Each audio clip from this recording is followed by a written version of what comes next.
இந்த கத்திரிக்காய் முருங்கைக்காய் போட்டு காரக்குழம்பு தொக்கு ரெடி ஆயிடுச்சுங்க. இந்த மாதிரி நீங்களும் ட்ரை பண்ணி பாருங்கள். இது நல்லா சூப்பராக இருக்கும் இந்த குழம்பு. இந்த வீடியோ உங்களுக்கு பிடிச்சிருந்த இந்த காரக்குழம்பு நீங்களும் ட்ரை பண்ணி பாருங்கள். இது நல்லா சூப்பராக டேஸ்ட்டாக இருக்கும். இட்லி தோசையும் தொட்டுக்கலாம். நீங்களும் அந்த மாதிரி ட்ரை பண்ணி பாருங்கள். முருங்கைக்கீரை கடையிலுங்க, வாங்க எப்படி செய்யறதுன்னு பார்க்கலாம். இதில் பருப்பு போட்டு ஒரு 50 கிராம் பருப்பு போட்டு கீரை போட்டு நல்லா வெந்துட்டுருக்கு. கீரை தாளிக்கிறதுக்கு இந்த பக்கம் பூண்டு காஞ்ச மிளகா வதக்கின்னு இருக்கேன். இதை நம்ம கீரையை நல்லா மசிச்சுட்டு இதை தாளித்து எடுத்து அதில் ஊற்ற வேண்டியது தான். இது நல்லா கீரை நல்லா வெந்துட்டுருங்க. வெந்து தண்ணி வடிகட்டி வச்சுருங்க. இதை நல்லா மத்து வச்சு இந்த சட்டியில் நல்லா நான் கடைஞ்சி எடுத்துக்கிறேன். இது நல்லா கடைஞ்சி வச்சுங்க. இதில் காஞ்ச மிளகா பூண்டு நல்லா வதக்கி வச்சுருந்தேன், அதையும் சேர்த்து நல்லா கடைஞ்சி வச்சு இப்போ இந்த கீரைக்கு தேவையான உப்பு போட்டுக்கலாம். இது தேவையான உப்பு சேர்த்துக்கிறேன்.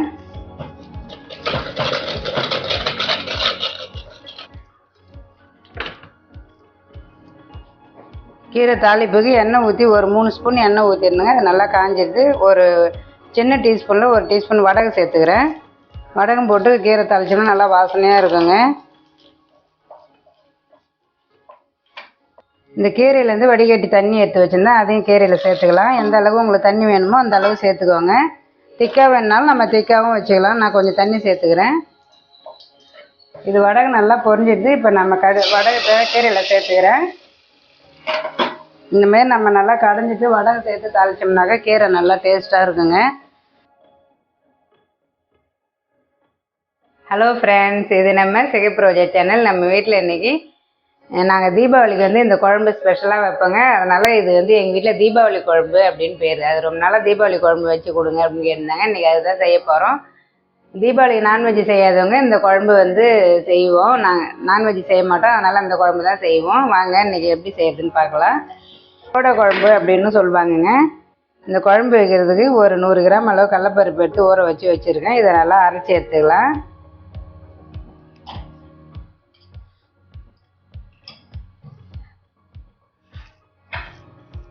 இந்த அளவு கொஞ்சம் குறைன்னு அரைச்சிக்கோங்க, ரொம்ப மழை வேணாம்.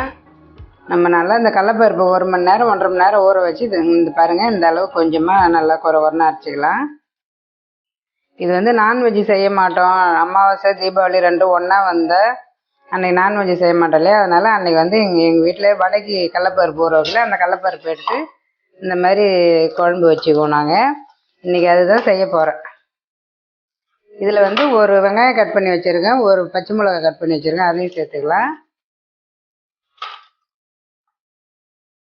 இது நம்ம போண்டா சைஸுக்கு நல்லா எண்ணெயில் போட்டு எடுத்துக்கலாங்க. நான் எண்ணெய் ஊற்றி எண்ணெய் நல்லா காஞ்சிடுது.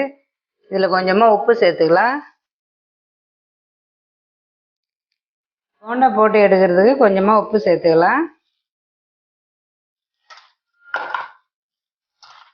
இது நல்லா மிக்ஸ் பண்ணி விட்டாச்சு. இப்போ நம்ம போண்டா சைஸுக்கு இது கொஞ்சம் கொஞ்சமாக போட்டு எடுத்துக்கலாம். எண்ணெய் ஊற்றி எண்ணெய் நல்லா காஞ்சிடுதுங்க. நான் அதிலே கொஞ்சமாக வத்தல் வறுத்து எடுத்துக்கிட்டேன். இது சைட் டிஷ்ஷுக்கு வத்தலும் அப்பளமும் வறுத்து எடுத்துக்கிட்டேன்.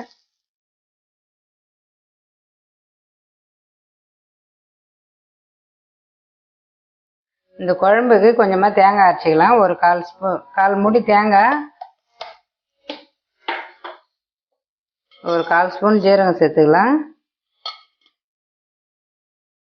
கடலைப்பருப்பு பகோடா எடுத்து போட்டோம் இல்லையா, அந்த மாவு இதிலே போட்டு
கொஞ்சம் கருவேப்பிலை கொத்தமல்லி சேர்த்துக்கலாம்.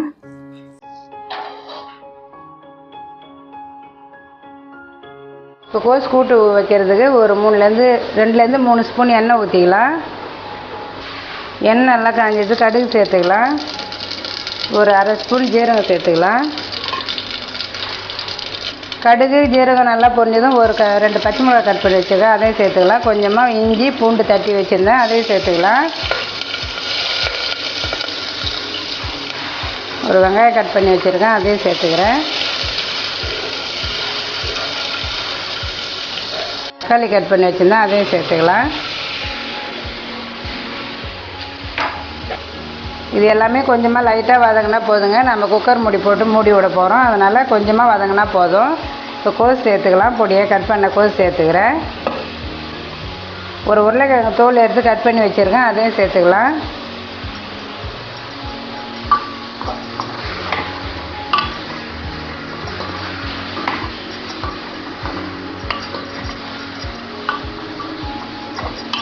இது வதங்கிறதுக்கு கொஞ்சமாக உப்பு சேர்த்துக்கலாம்.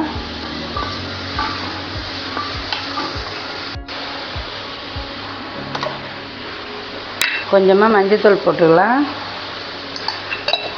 குழம்பு மிளகாத்தூள் ஒரு 3/4 ஸ்பூன் போட்டுக்கலாங்க. பச்சை மிளகாவும் போட்டிருக்குறோம், அதனால் காரத்துக்கு பார்த்து சேர்த்துக்கோங்க. ஒரு 50 கிராம் பச்சை பருப்பு எடுத்து நல்லா கழுவி ஒரு மணி நேரம் ஊற வச்சுருக்கேன், அதையும் சேர்த்துக்கிறேன். நம்ம கூட்டுக்கு தேவையான அளவு தண்ணி சேர்த்துக்கலாம்.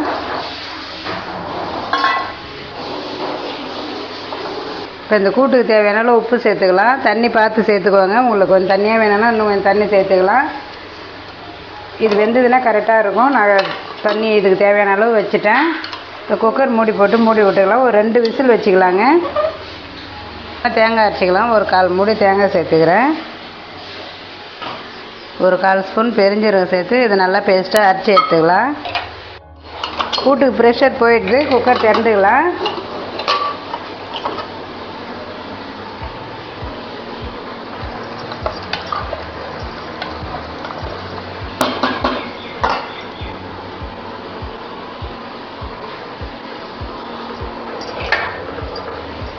இப்போ நம்ம பெருஞ்சீரகம் தேங்காய் அரைச்சது அதில் சேர்த்துக்கலாம். நீங்கள் ஜீரகம் கூட சேர்த்து அரைச்சிக்கலாங்க. நான் வந்து ஜீரகம் தாளித்ததுனால தேங்காயில் பெருஞ்சீரகம் போட்டு அரைச்சி எடுத்துருக்கேன். கொஞ்சமாக தண்ணி சேர்த்துக்கலாம்.